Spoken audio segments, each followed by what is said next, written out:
Hello friends, Drew here in our basement in West Grove, Pennsylvania, working on getting the second or third coat of mud on things here. We've sanded things down from the tape coat, applied the second coat. We're working on feather coat number 3 here. We've got Andrew working behind me on top of the ceiling. And then over on this side of the room, Michael is working the stilts and making it pretty for us. So pretty cool coming along.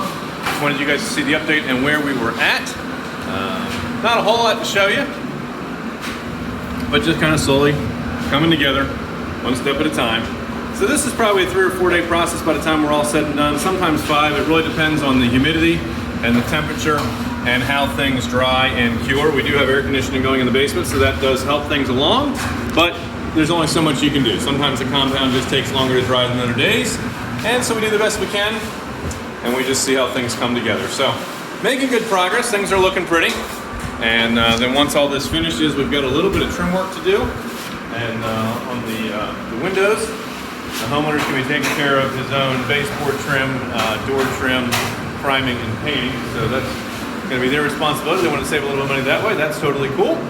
And so this is where we're at. This is what's getting done. Here we are, cranking along. If we can help you guys solve a problem, give our team a call, 484-748-0008. Choose option 2 for Cope Construction and Renovation, and extension 2 for new projects. We are your Pennsylvania home improvement contractor, number 𝗗𝘂𝘀𝘁. Our office staff can be reached weekdays, 9:30 in the morning until 2 in the afternoon. Remember, when we're done with it, you'll be proud to say it's not just done, it's CopeBUILT. We'll catch you guys on the next project. Bye for now.